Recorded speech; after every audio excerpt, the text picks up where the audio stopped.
বন্ধুরা, আমি এলাম হর্ষা বাগানে, কিন্তু অনেক হর্ষা দেখতেছি, কিন্তু খাওয়ার মতো হর্ষা কোনো হর্ষা পছন্দ হইতেছে না। ইতিমধ্যে একটা হর্ষা অলরেডি পছন্দ হয়ে গেল। সেটা একদম পুরো কসকস করে এটা খেয়ে দেব। আজকে শসা বাগানের কিছু একটা ভিডিও নিয়ে আসলাম। এই ভিডিওটা হয়তো আপনারা ফুল দেখবেন। এরকম কসকসা হর্ষা গাছের থেকে উড়ে খাইলে হারা অনেকই ভাল লাগে আর অনেকই সুস্বাদু হয়।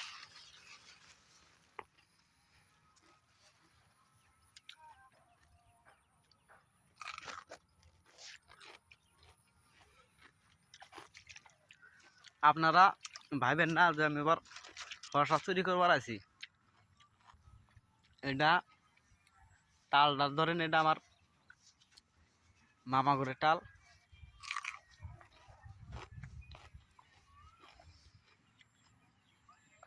এখানে অনেক ধরনের সবজির টাল করা হয়,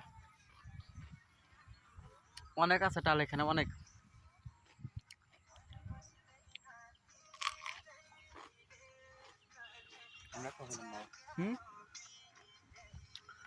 অনেকই টেস্টিং। এরকম কচি কচি শসা যখন গাছের থেকে উঠিয়ে খাবেন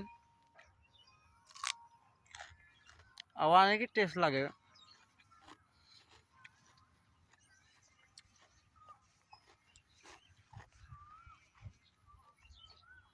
এটাও একটা টাল।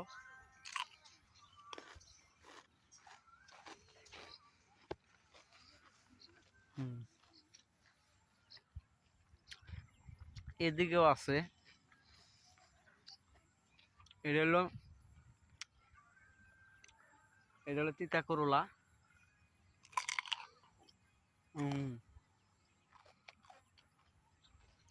গাছ এখন অনেক বৃষ্টি হলো, তো অনেক বৃষ্টি হওয়ার কারণে গাছের হালটা খুবই খারাপ হয়েছে।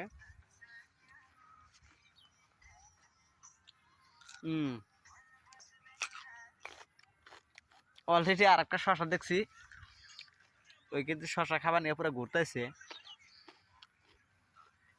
পাইতেছে না, কিন্তু সাইজের শশাটা পাইতেছে না।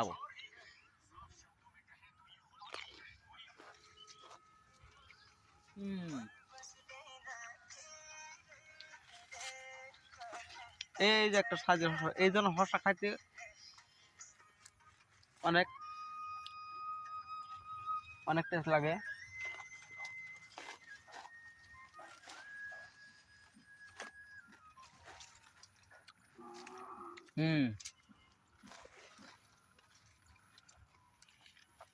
এই যে একটা আছে, এটা আমি তুলে নেব।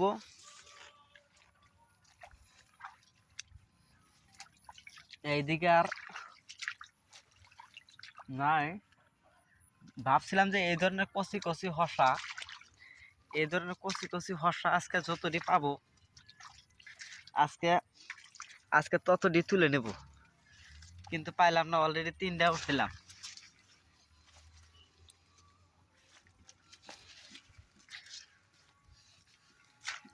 কিন্তু এরকম কচি কচি শসা অনেক খোঁজাখুঁজির পরে একটা খাইলাম, আর 3টা এরকম কচি শসা পেলাম। কিন্তু শসাগুনা না উড়াইতে উড়াইতে একদম শসাগুনা একদম পুরা ভোরার দিকে চলে গেছে। সেই শসাগুনা খাইতে অনেক টেস্টিং নাই, কিন্তু এরকম শসা কচি কচি শসা খাইতে অনেকই টেস্টিং। সবাই ভালো থাকবেন, সুস্থ থাকবেন। আজকের ভিডিওটা এই তুরি।